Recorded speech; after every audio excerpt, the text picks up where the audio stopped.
all, stand up in front of a group of your peers and your teachers and people that you know in the community and talk about running against the incumbents. That's a very, very challenging task. And so I'm very proud of them for stepping up to the plate and being willing to take on that challenge. And they're obviously very thoughtful, intellectual, and professional individuals that I think will serve our community extremely well.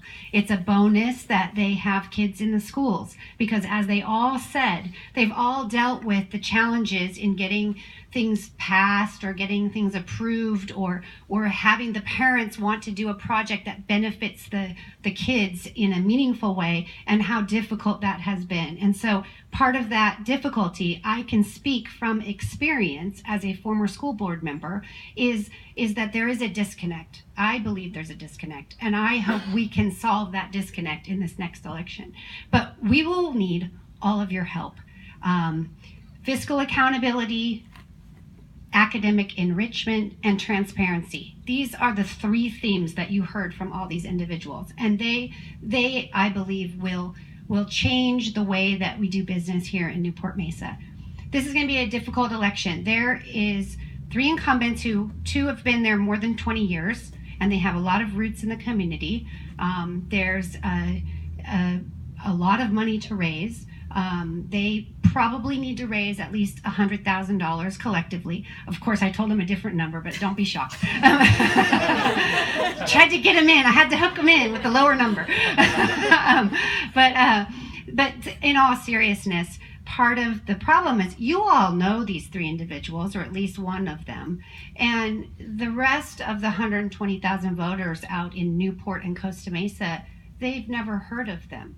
And so we need to be able to elevate their name ID. They need to be able to get out in the public and get in people's homes. The only way to do that is in the mail, and mail is expensive. And so they need to raise collectively about $100,000 in order to do enough mail to get into people's homes so that they become somebody that people know.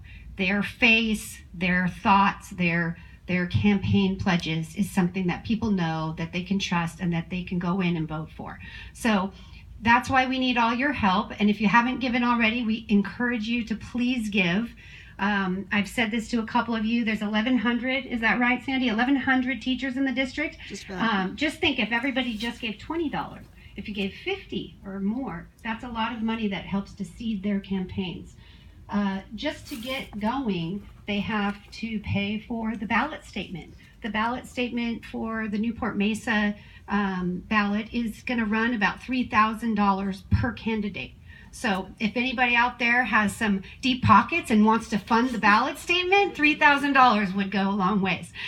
They also have to pay for, they're starting from scratch, and so they have to pay for everything. They have to buy signs, they have to do the mail, they have to create websites. So all of these things cost money, and that's we're here to introduce them, but also my job is to raise the money for them, because I know from experience how hard it is to win against an incumbent in the city, in the 2 cities, and I know how important it is to raise the money to be able to get there.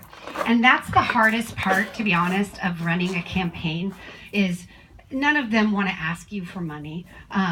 No one likes, well, I kind of like asking for money, but I just kind of gotten used to it. But not many people like to ask their friends, their colleagues for money. But you cannot win without money. So raise your hand if you want to win.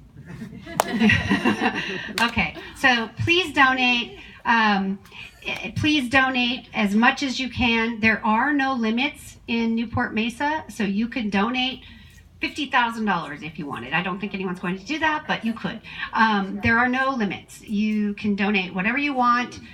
Every dollar counts. There is no donation that is too small. There is no donation too big. So please donate, and please send their Facebook pages out to all your friends. Agree to host one of these events. And by the way, thank you, Colleen and Jonathan. What a wonderful event. And I want to give the candidates a chance to introduce if they have family here. It's a busy night, so I'm not sure if they all have family here, and also some of their campaign staff. And we'll start with Lesley. Well, my teenagers were too busy to be here, so. Yolanda Newton is my campaign manager, and Ruth Kobayashi, who was at the door greeting all of you, is my social media guru. And my treasurer is somewhere out here, because I don't have a treasurer, and I desperately need a treasurer.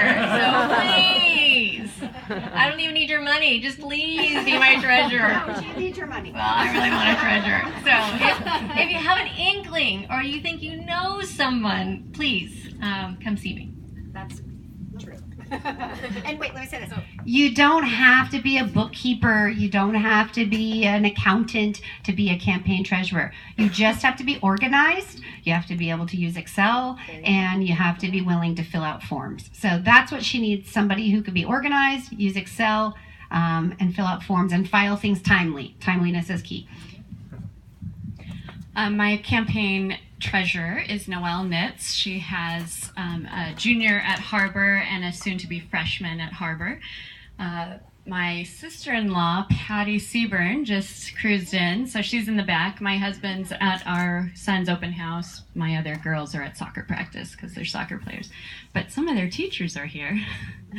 And that's all. Heather Hayes, my PR manager, is also at open house. Jared Dickinson is my campaign manager. My treasurer is not local. Jared has kids my kids' age at Davis and at Mesa Middle School, soon to be Mesa High School, I think. My treasurer is not here. He doesn't live locally, but I found somebody trustworthy. He works for a church. I trust him. Michael's a jokester. Yes, no profanity tonight. No profanity. My wife could not be here. She is prepping for a criminal trial. She is not the defendant. And my kids are home doing homework, so they were not able to be here. But if you go to my Facebook page, there's a beautiful picture of my family. Thank you. Okay, we're going to open it up for a couple of questions, and be nice. Remember, this is their first time.